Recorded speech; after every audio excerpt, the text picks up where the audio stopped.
Good evening. I heard just the introduction, so I skipped that part. So I'm leading change management, communication and training in Johnson & Johnson. And yeah, what is that before I start my story? So we help teams, organizations, individuals, managers, leaders to transition from embracing the new, but also to let go the old. And we do that in acquisitions, divestitures, but also introducing new ways of working in the organization. So today I really want to take you through a personal story before I share with you some things that I learned around change management and I hope you can benefit from. So 2011, I was sitting on the couch with my wife, and already for a while we had that desire to live abroad, maybe to the US or maybe Asia or Australia or any other exotic place. And that evening I had news. I just had a conversation with my manager and the destination was clear.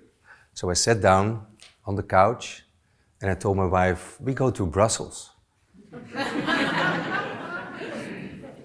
It was not that silent as you expect, so there was a dead silence and she said, Brussels? And you felt the disappointment in her voice. She said, I'm not going to Brussels. So I had to repack myself, and thought, okay, this goes the wrong direction, right? So I said to her, okay, so what if we not going to Brussels? What are we going to do? What change are we embracing or what opportunity are we go after? And she said, I don't know, but you're right, but I'm afraid that this is not the experience and the adventure that I was looking for. What am I going to do in Brussels?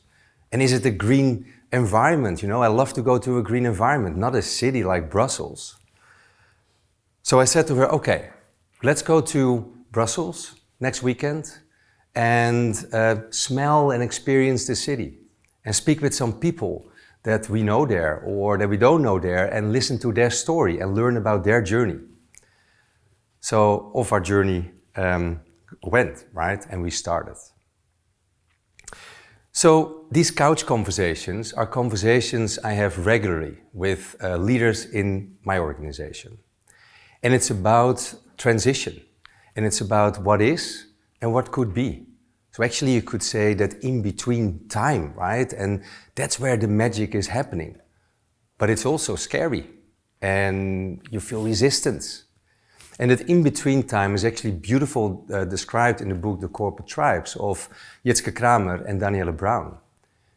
And it is that in between time actually that is where the magic happens, but also where the ambiguity, the question comes up on, okay, but you embrace something new and you look for something new, but it's critically important to let go the old as well. And we forget sometimes that the old actually is something to break down. And you see that beautifully here in this picture, the X curve, and it's from a great group of change management practitioners, the Drift group. But it's embracing from that chaos in the middle, embracing that new, but also what do you need to let go? What do you need to stop?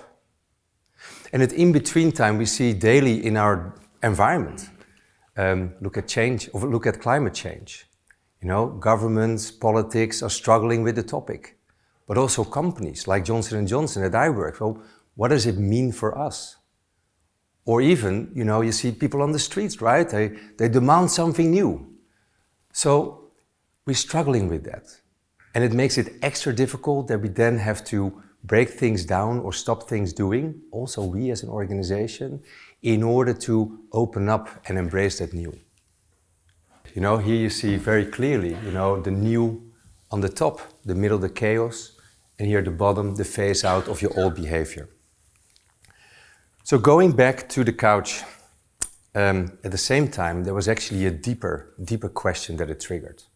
So why do we want to go abroad? What is it bringing us? Which desire is it fulfilling? So in other words, our why, our purpose. And the desire to go abroad was not new for me. It was already there, it was simmering under the surface, that undercurrent, as we call. And it was probably already there when I decided to work for a multinational, to work abroad and work with different teams from different countries. But it is in silence, right? It's not clear. And all of a sudden it materialized for me. But for my wife, she was still looking for, okay, well, what is the purpose? What is the intent? And that undercurrent is giving you direction. So that in between time, key, what is and what will be, and that undercurrent will help you to understand where to go. Because that dot on the horizon will shift. But your undercurrent, your purpose, is you, right? Is from you. And also, change is already happening. Because in an organization, although headquarters still think that everything is okay, you have those bright spots. Because the pain is felt deep in the organization. And they think, I'm not going to wait for headquarters. I'm going to fix it now. So those small experiments, those small solutions are already in the organization happening. So if you look for inspiration and if you look for action, look deeper in the organization to get inspired. And that's also what we did. We started to experiment, basically, in going to Brussels and talk with people and start looking for what can Brussels actually bring instead of standing still. Because too many times we are so fixated on the problem and we overanalyze the problem and we forget that just change is one step forward and all of a sudden your perspective is different. So that action, that undercurrent, and then looking for those bright spots is key to understand what direction you go and how change can look like. So my wife told me that she is afraid that adventure in Brussels was not really there, or that it was not green enough, right? And it all needed a bit of time. And in that time of ambiguity, uncertainty, it is also a perfect time for the old time to survive. Because we all know that voice in our ear, right? So, no, let's stick to the old. That's nice and comfortable, nice and cozy. Let's not change, because what will happen, maybe something terrible will happen. So it is actually a fantastic signal, and that's also what we see in our organization, that the change is starting. Because if that status quo, that resistance was not there, that voice was also not in your ear. You were thinking about, okay, what if that new I will embrace? So there is tension. So it's great that it's a signal, and that's also what we measure in change management, right? So those signals in the organization. There's also a risk. The risk is that the leader decides, oh, you know what? I'm not going to do this because it will impact my role. Maybe my credibility is not there anymore. Maybe I cannot do it. So let's keep the old and we keep it as is, because that is fine. And it also creates frustration. Frustration of, why are we not going faster? Or, why are people not getting it? We probably recognize that feeling, right? When you talk with somebody, great idea, and people look at you, I don't understand, or maybe I don't want this. And I had those frustrations as well when I was speaking with my wife. I thought, oh, come on, you don't get it? This role is fantastic, Brussels, okay, it's not Australia, I agree, but hey, let's move. And I realized actually that I had to give her that time as well to explore that undercurrent for herself and what matters to her the most. And that is no different than we do with leaders in organizations, although we sometimes forget to pay attention to it and spend time on it. And I call this the why are you not getting this thinking of leaders. And I give you an example. So leadership team and the project team sitting in a room, for 2, 3, 4 months, maybe even a year of preparation. They build a fantastic strategy and they're really excited, as the Americans say, really pumped up. And then they organize the big town hall and they go to a big screen like this and they present their strategy to you. You are the audience and the organization. And they said, okay, so are we going? And the organization is looking at them from, what are you talking about? Why does this matter to me, right? What do you want to do? Why is this? So all those undercurrent questions will come to the surface. And on one hand, the leader is really disappointed, and the leadership team is disappointed, and they leave an organization confused behind. So, and this is not an exception, right? And maybe you all have examples from your own professional or personal life. But this is what we do, you know? So this is also the graph that you see, the graph behind me, that the time that you invested as that leadership team to have awareness and ultimately commitment to the change, you really pumped up. The organization just starts at the bottom and needs to go all the way, you know, to go to commitment, but it takes time. So allow them time. So at that stage of the change in an organization, it is critical to prepare your change narrative. What is the why? Why and how can you connect as an individual to that why so that you can start moving? So I spoke about the space in between, the time in between what is and what will be.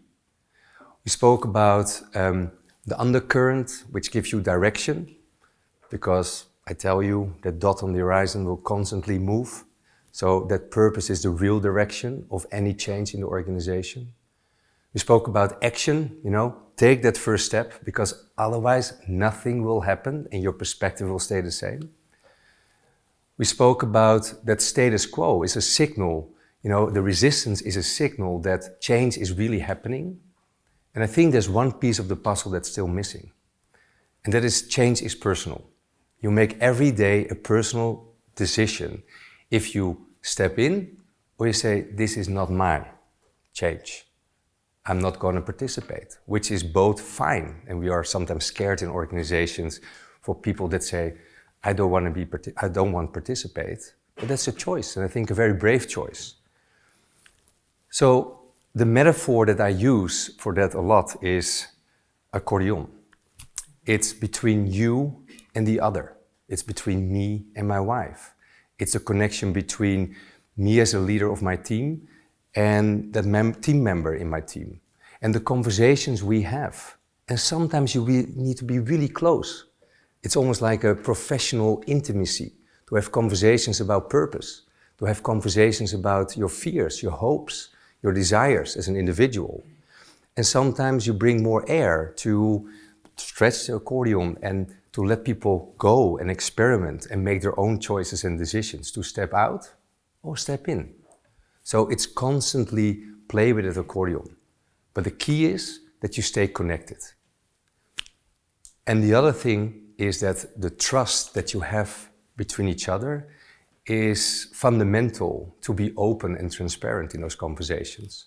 So that psychological safety is a contract that you need to have together in order to bring all the topics to the table. So I wanted to take you on my personal journey of transition connected to what you see in organizations and what I see in organizations. And transitions are part of our lives, right? In private, professional lives. And in the end, about that connection, but also taking that first step, sometimes fail, learn, continue, is fundamental in that. And in the end, it's about that North Star, right? The direction that you give, the purpose is your North Star to guide you through those transformations. And you could say, is life one big transition? I think so. And some of it is planned, and some of it is just overcoming you. So you're probably curious, you know, where we ended up, right? So we ended up in Brussels. We had a fantastic 4 years. This is where we lived. So was it not green? I don't know if there's still another color on the screen. Our second son was born there. And you know what? The hardest part, it was going home. Thank you very much.